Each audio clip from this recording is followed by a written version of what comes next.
Hello everyone, अभी classes objectives में आपका स्वागत है। और आज मैं आप सबों के लिए 10वीं के ऑब्जेक्टिव क्वेश्चन आंसर का एक नया वीडियो लेकर आया हूँ। यह जो वीडियो है यह 10वीं के ज्योग्राफी का तीसरा चैप्टर का दूसरा पार्ट है। तीसरे चैप्टर का पहला पार्ट मैंने पहले ही अपलोड कर दिया, ये दूसरा पार्ट है। दूसरे पार्ट में हम पहले पार्ट से आगे के सवालों के विषय में पढ़ेंगे। 10वीं का जो तीसरा चैप्टर है वो जल संसाधन है, तो जल संसाधन से रिलेटेड बहुत सारे क्वेश्चन आंसर मैंने कवर अप किए हैं, जो एक और पार्ट आने वाला है। तो इस दूसरे पार्ट के बाद तीसरा पार्ट देखने मत भूलिएगा। आइए अब हम लोग कंप्यूटर स्क्रीन पर चलते हैं और वहाँ पर जाकर समझते हैं 10वीं के ज्योग्राफी का तीसरे चैप्टर का ऑब्जेक्टिव क्वेश्चन आंसर का दूसरा पार्ट। स्वागत है आपका कंप्यूटर स्क्रीन पर और आइए पढ़ते हैं 10वीं के ज्योग्राफी का ऑब्जेक्टिव क्वेश्चन आंसर तीसरे चैप्टर का दूसरा पार्ट। पहले पार्ट में जितने भी सवाल पढ़े थे उससे आगे के सवाल के विषय में पढ़ेंगे।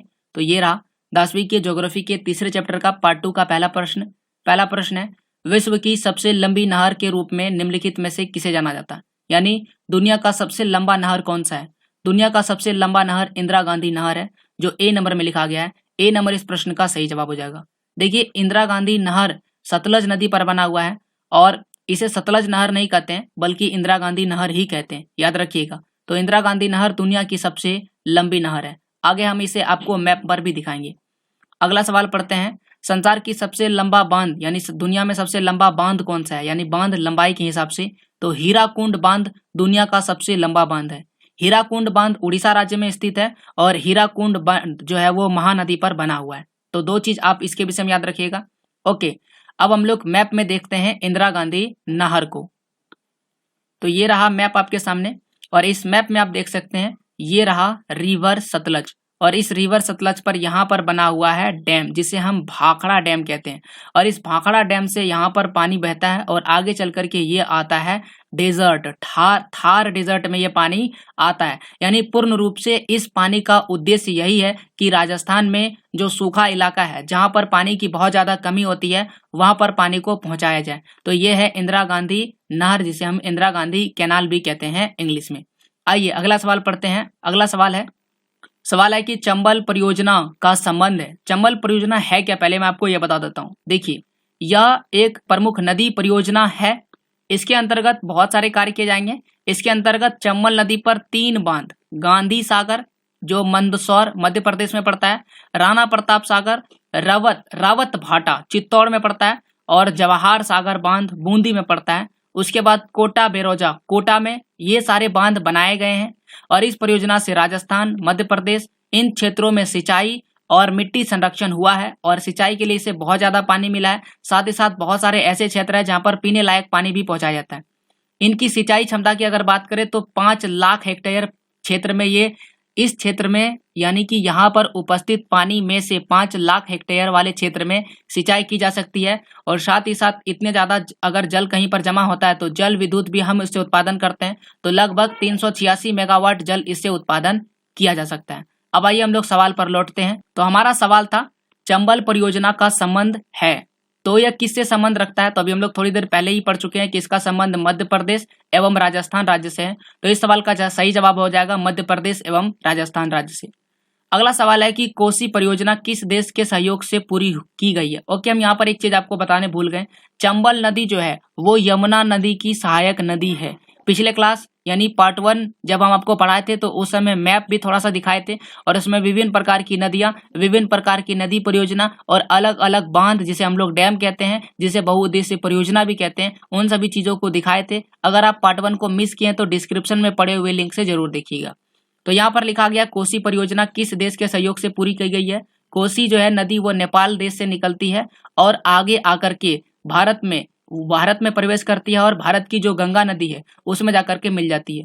कोसी नदी बिहार से होकर के प्रवेश करती है, इसीलिए बिहार में ये बहुत ज्यादा तबाही लाती है, इसीलिए हम इसे बिहार का शौक भी कहते हैं। फिलहाल यहाँ पर लिखा गया है इस पर एक कोसी परियोजना जो है वो बनाया जाएगा। तो किसके सहयोग से ये पूरी की गई है? तो ये नेपाल के सहयोग से पूरा किया गया। क्यों? क्योंकि ये जो नदी है वो नेपाल से निकलता है, इसीलिए इसे नेपाल के सहयोग से पूरा किया गया। अगला सवाल पढ़ते हैं। अगला सवाल है कि भारत का सबसे ऊंचा बांध कौन सा है? यहाँ पर हमारे पास 4 ऑप्शन है। अगला सवाल है कि संसार का सबसे ऊंचा गुरुत्वीय बांध कौन सा है? तो इस सवाल का जवाब भी यही हो जाएगा, भाखड़ा बांध संसार का सबसे ऊंचा गुरुत्वीय बांध है। अगला सवाल पढ़ते हैं। अगला सवाल हमारे सामने है कि जल का सबसे अधिक संग्रहण करने वाला राज्य कौन सा है?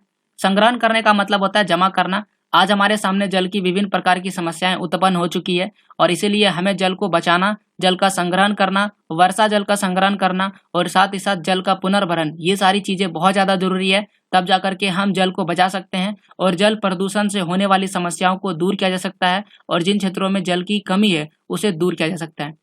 तो भारत में राजस्थान और मध्य प्रदेश, ये 2 राज्य है जो सबसे अधिक जल का संग्रहण करते हैं, यानी कि जल को संग्रह करते हैं, वर्षा जल को। तो इसलिए इस प्रश्न का सही जवाब ए और बी दोनों हो जाएगा, जो सी नंबर में लिखा गया है।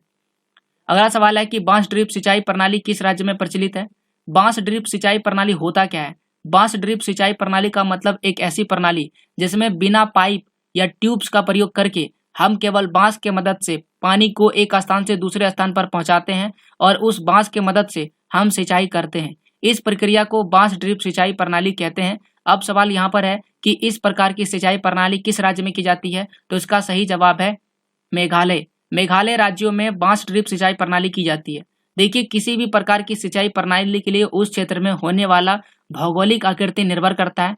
तो मेघालय का क्षेत्र पहाड़ी क्षेत्र है और यहाँ पर पानी की बहुत भरमारता है, भरपूरता भी है, जिसके चलते अलग अलग स्थानों पर आसानी से बांस के जरिए ही वहां पर पानी को पहुंचाया जा सकता है।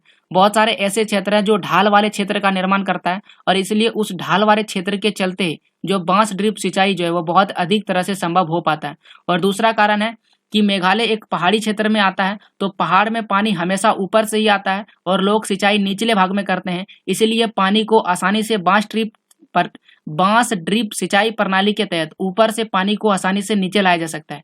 अगर आप अपने क्षेत्र में बांस ड्रिप सिंचाई प्रणाली को लागू करने की कोशिश कीजिएगा तो हो सकता है ये असंभव हो जाएगा। ओके, तो यहाँ पर ऐसी ही भौगोलिक आकृति है जिसके चलते यहाँ पर बांस ड्रिप सिंचाई प्रणाली संभव हो जाता है। यहाँ पर बगल में आप फोटो देख सकते हैं, ये एक बांस ड्रिप सिंचाई प्रणाली का फोटो है। इसी प्रकार से पानी को एक स्थान से दूसरे स्थान पर लाया जाता है। अब आइए अगला सवाल पढ़ते हैं।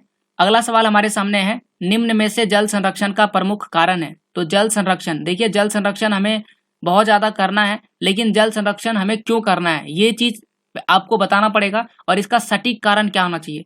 सबसे पहला है जल सीमित मात्रा में है, जल तेजी से प्रदूषित होता जा रहा है। तीसरा, पर्याप्त मात्रा में जल कई स्थानों में नहीं मिल रहा है और अगला ऑप्शन है उपयुक्त सभी। तो इस प्रश्न का सही जवाब उपयुक्त सभी हो जाएगा क्योंकि सभी कारण सही है। सबसे पहले बात, जल सीमित मात्रा में है। जी हाँ, जल का मात्रा सीमित है। अब दुनिया की अगर बात करें तो 71% धरती पर केवल पानी है, ये चीज याद रखिए। लेकिन 71% का जो 97% है वो केवल समुद्र में है, यानी कि 71% का अगर 97% निकालिएगा तो वो समुद्र में है और समुद्र का पानी किसी काम का नहीं है, यानी कि केवल 3% वाटर ही हमारे पास पीने के लिए है। और इस 3% में से जो 2% वाटर है वो कहाँ पर मौजूद है, वो ओशियंस, माफ कीजिए, बर्फ के रूप में मौजूद है। अब बताइए, बर्फ को पिघला के पानी तो पियेंगे नहीं, बचा हमारे पास 1% पानी। इसी 1% पानी जो है नदी, झरनों, झलाब, तालाब या फिर अलग अलग आसपास में मौजूद है और यही पानी वर्षा के रूप में हमारे पास आता है। तो 1% पानी में पूरी दुनिया जो है वो टिकी हुई है और अगर उसे ज्यादा जरूरत प्राप्त करना होगा तो ज्यादा ज्यादा वो 3% ही प्राप्त कर सकता है। बाकी 97% पानी बिल्कुल ही खारा है जिसे हम अपने दैनिक जीवन में प्रयोग नहीं कर सकते। तो इस तरह से हम कह सकते हैं कि जल हमारे पास बिल्कुल ही सीमित मात्रा में उपलब्ध है। साथ ही साथ जल जो है बहुत ही तेजी से प्रदूषित होता जा रहा है और इस प्रदूषण को हम रोक भी नहीं पा रहे हैं, इसीलिए हमें जल संरक्षण बहुत ज्यादा जरूरी है। और अगला सबसे महत्वपूर्ण कारक है कि पर्याप्त मात्रा में जल कई स्थानों में नहीं मिल रहा है। कुछ ऐसे स्थान है जैसे कि राजस्थान, भारत के राजस्थान के क्षेत्र जो थार मरुस्थल का क्षेत्र है, वहां पर पानी की बिल्कुल ही कमी है। और बहुत सारे ऐसे क्षेत्र है जहाँ पर पानी की बहुत ज्यादा भरमारता है, तो कहीं पर पानी की अधिक मात्रा मौजूद है तो कहीं पर कम मात्रा मौजूद है। इसलिए इस प्रश्न का सही जवाब उपयुक्त सभी हो जाएगा। ओके, तो यहाँ पर इस ए नंबर लिखा, ओके यहाँ पर आंसर गलत लिख दिया, मैं इसे काट देता हूँ। तो इस प्रश्न का सही जवाब डी नंबर होगा, उपयुक्त सभी।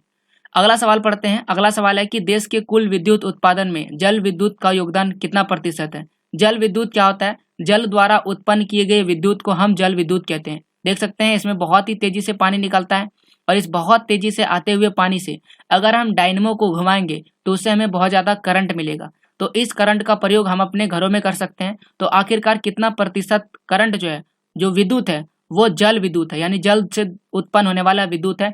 तो इसका इस सवाल का सही जवाब है 22%।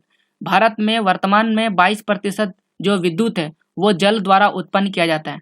अब आप बोलिएगा कि सर बाकी किस तरह से उत्पन्न किया जाता है, तो बाकी अलग अलग सोर्स है जिसमें से सबसे ज्यादा प्रयोग अभी हम लोग करते हैं कोयला से। कोयला से उत्पन्न होने वाला जो बिजली है उसका भारत में सबसे ज्यादा उपयोग किया जाता है, जैसे हम लोग फॉसिल फ्यूल्स जैव ईंधन से प्राप्त होने वाला बिजली।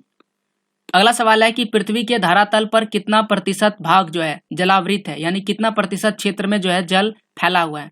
तो हम इस चीज को पहले भी पढ़ चुके हैं कि अगर धरती का 4 भाग किया जाए तो 4 भाग में से 3 भाग क्या है, वो पानी है, और 1 भाग पर क्या है, केवल धरती है। और इसे अगर आप प्रतिशत में पूछेंगे तो प्रतिशत में हम इस सवाल का जवाब इस प्रकार से लिख सकते हैं, दुनिया का लगभग 71% भाग में क्या है, पानी है, और उस 71% यानी 71% में से केवल 2.5% वाटर ही हम क्या कर सकते हैं, पी सकते हैं, जो हमारे पीने लायक है। बाकी जो वाटर है वो बिल्कुल भी हमारे काम का नहीं है। लगभग 97.5%, अगर एक्यूरेट देखा जाए, नहीं क्या 97.5% वाटर जो है वो कहाँ पर, ओशियंस में है। और इसमें से भी जो है हमारे पास केवल 1% ही पानी मौजूद है, जो हम लोग पहले भी डिस्कस कर चुके हैं। तो इस प्रकार हम लोग देखते हैं कि दुनिया में बहुत ज्यादा जल है। तो अब हमारे पास यही सवाल पूछा गया है कि आखिरकार जो दुनिया में है कितना पानी है, तो लगभग 3/4 भाग में पानी है, जो बी नंबर में लिखा हुआ है। 3/4 किस प्रकार से हुआ है, देखिए पृथ्वी को 4 भागों में बांटिएगा तो 4 भाग होगा, जिसमें से 3 भाग में क्या है, पानी है, तो हम इसे बोलेंगे 3/4। और धरती कितना है, 1/4, तो 1/4 भाग पर धरती है, और बाकी 3/4 भाग में क्या है, केवल जल ही जल मौजूद है, लेकिन पीने लायक जल क्या है, कम है। अगला सवाल है कि भारत में नवीकरणीय योग्य कुल जल संसाधन कितना अनुमानित है। नवीकरणीय योग्य मतलब वह जल जिसे हम नया कर सकते हैं, तो कितना क्षेत्र में फैला हुआ है।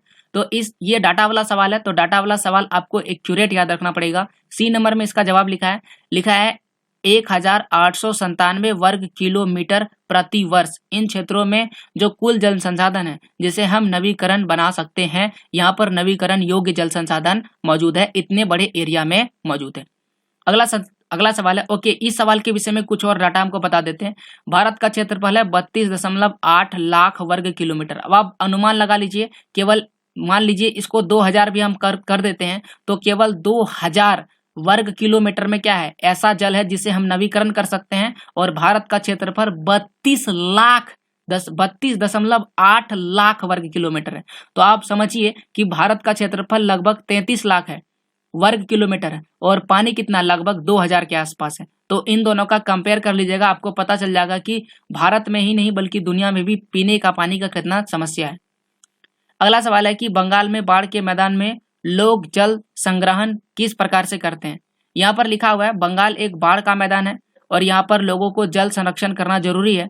तो यहाँ पर जल संग्रहण किस प्रकार से करते हैं, तो यहाँ पर लिखा है अपने खेतों की सिंचाई के लिए बाढ़ जल वाहिकाएं बनाकर बंगाल के लोग क्या करते हैं, जल संग्रहण करते हैं। ओके, अगला सवाल है कि देश में 11वीं सदी में बनाई गई सबसे बड़ी कृत्रिम झील निम्न में से कौन सी है। ओके, सवाल आगे पीछे हो गया, लेकिन फिर भी आप इसे समझ सकते हैं। 11वीं सदी में बनाई गई सबसे बड़ी कृत्रिम झील, कृत्रिम मतलब मानव द्वारा, आर्टिफिशियल, तो वो भोपाल में बना गया झील है, जिसे हम भोपाल झील के नाम से जानते हैं।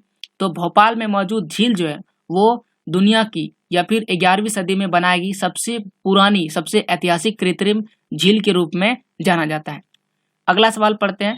अगला सवाल है कि भारत को विश्व की कुल वर्षा का कितना प्रतिशत भाग प्राप्त होता है।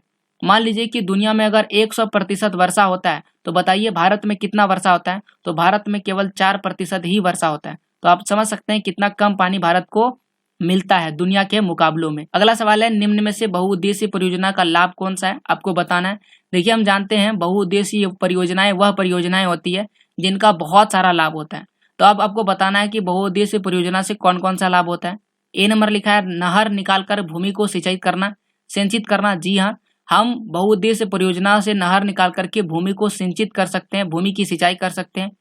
अगला है जल विद्युत का निर्माण करना। जल विद्युत का निर्माण कर सकते हैं, यानी कि जिसे हम लोग हाइड्रो पावर एनर्जी कहते हैं, यानी बिजली उत्पन्न कर सकते हैं। बाढ़ नियंत्रित करना, जी हाँ, बहुउद्देशीय परियोजनाएं बाढ़ को भी रोक सकती है। तो ये भी इस सवाल का सही जवाब है, इसलिए इस प्रश्न का सही जवाब उपयुक्त सभी हो जाएगा, यानी उपयुक्त सभी हम कर सकते हैं किसके, बहुउद्देशीय परियोजना से। तो बहुउद्देशीय परियोजना से हमें उपयुक्त सभी लाभ है। इसके अलावे भी पर्यटक लोग घूमने जाते हैं, जिससे पर्यटक का क्षेत्र बनता है। साथ ही साथ हम उसमें मछली पालन कर सकते हैं, वोटिंग कर सकते हैं, अलग अलग चीज है जिसका प्रयोग करके हम बहुउद्देशीय परियोजना से लाभ प्राप्त कर सकते हैं। अगला सवाल है कि बांध किसे कहते हैं। तो बांध कैसा है, देखिए ये फोटो जी दिख रहा है, ये है बांध। तो बांध हमने क्या किया, नदी से पानी बहती हुई आ रही थी और हमने इस पानी को क्या कर दिया, रोक दिया, ताकि हम इस पानी का प्रयोग किसी अन्य उपयोग के लिए कर सकते हैं। तो हमने एक तरह से देखा जाए तो हमने नदी में बाधा डाला, अवरोध डाला। इसीलिए अगर आपसे पूछेगा बांध किसे कहते हैं, तो हम लोग लिखेंगे नदियों के बहाव को रोक कर या फिर नदियों के बहाव को अवरोध के माध्यम से रोकना ही क्या कहलाता है, बांध कहलाता है। बांध का मतलब नदी जो पानी ला रही है उसे क्या करेंगे, रोक देंगे। अगला सवाल है कि देश के किन 2 राज्यों में जल की कमी रहती है। कौन से ऐसे 2 राज्य है जहां पर आपको सबसे ज्यादा जल की कमी देखने को मिलता है। तो भारत के 2 राज्य, जिसमें से एक तो आपको पहले से ही पता होगा, राजस्थान, और राजस्थान के अलावा भारत में गुजरात भी एक ऐसा राज्य है जिसमें पानी की बहुत ही ज्यादा कमी रहती है। तो इस सवाल का सही जवाब हो जाएगा राजस्थान एवं गुजरात। 2 ऐसे राज्य हैं भारत के जिसमें जल की कमी हमेशा बनी रहती है, क्योंकि इन क्षेत्रों में वर्षा जो है वह कम होता है। अगला सवाल है कि भारत में प्रति व्यक्ति प्रति वर्ष जल की उपलब्धता वैश्विक परिप्रेक्ष्य कितनी है।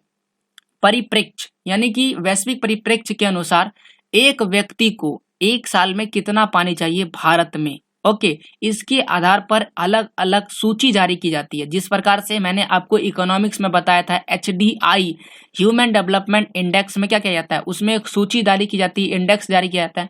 तो यहाँ पर भारत में जो जल उपलब्धता है, लोगों को पानी उपलब्ध कराने में, क्या सरकार यहाँ पर सबको पानी उपलब्ध करा पाते हैं, इस हिसाब से भारत का कितना रैंक है। तो भारत बहुत ही नीचे है, भारत का रैंक 133वां नंबर पर है, यानी कि भारत 133 नंबर पर है। रैंक जितना नीचे होगा स्थिति उतना ही खराब होगा। अगला सवाल है, निम्न में से कौन नर्मदा नदी पर निर्मित बांध है। यहाँ पर बांध लिखा गया है और आपको बताना है कि कौन सा बांध जो है वो नर्मदा नदी पर बना हुआ है। तो नर्मदा नदी पर बना हुआ बांध जो है वो सरदार सरोवर बांध है। तो सरदार सरोवर बांध इस प्रश्न के लिए सही जवाब हो जाएगा। और इस प्रकार से हमने इस दूसरे पार्ट के माध्यम से 40 प्रश्न के विषय में पढ़ लिए।